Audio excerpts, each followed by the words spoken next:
Firstly, you begin by preparing the ground for a ground sheet. When the ground sheet is down, mark out your decking area and where the posts should be placed.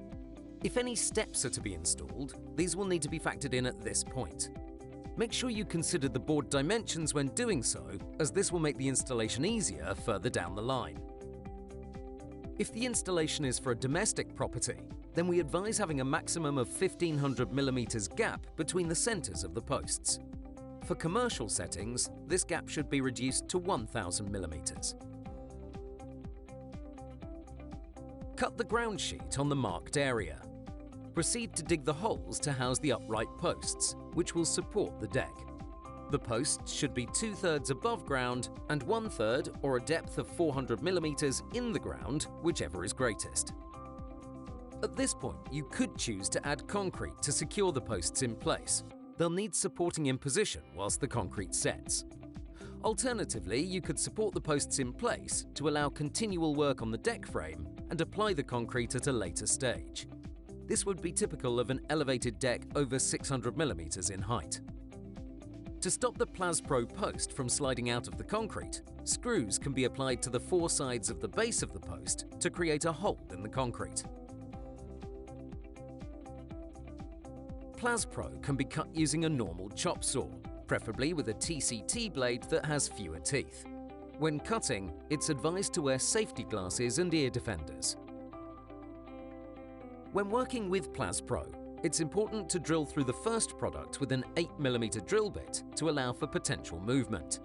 In colder weather, it may be necessary to pilot drill the item being fixed to with a 5mm drill bit. If the head of the screw is to be submerged, for example when fixing a fascia board over the screw, use an appropriate size flat drill bit, such as 15 to 22mm, to submerge the screw head. The outer edge of Plas Pro is its strongest point, so when fixing the product, ensure you drill the holes 10 to 12mm away from the edge. If the decking is adjacent to a wall, the first product to install is the Plas Pro 125 by 50mm that is connected to the building as a ledger, packed 10mm from the wall to allow for drainage. Continue to fix Plas Pro 125 by 50mm as bearers to the side of the posts, parallel to and at the same height as the ledger. On the outer deck posts, the bearers should be fixed to the inside of the posts, with a gap of 125mm above the bearer. This is to support the joists across the top.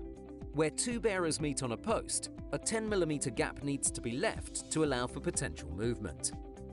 When a joist is not long enough to reach from one end of the deck to another, a double bearer must be used to aid the installation of a gap between joist ends. The first joists to be fixed are the outer joists perpendicular to the bearers, with the base of the joist level with the top of the bearer. Now that the deck frame is held square and parallel, this is the point to fill the post holes with concrete.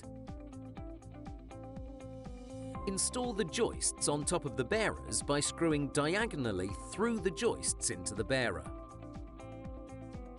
Again, where two joists meet above a double bearer, a 10mm gap needs to be left to allow for potential movement. For installation on a domestic property, then we advise having a 400mm gap between the centers of the joists. For commercial settings, this gap should be reduced to 300mm.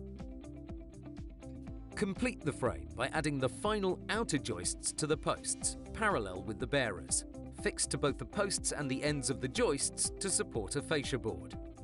If you're planning to frame your deck with a board or bullnose board, then consideration needs to be taken to support the back of the board, such as an additional joist. For further stiffening on large deck areas and commercial settings, a row of noggins should be added between joists at every 1/3 along the joist. The steps are built by constructing an outer frame first and inserting joists along at the appropriate intervals. These frames are then attached to the posts in the ground. The weight of these frames can be heavy, so it may be worth having someone assist at this point.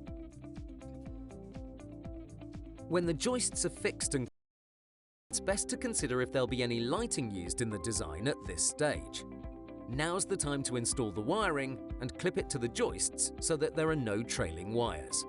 Now that you've completed your subframe, watch our installation guide on fitting your Millboard decking.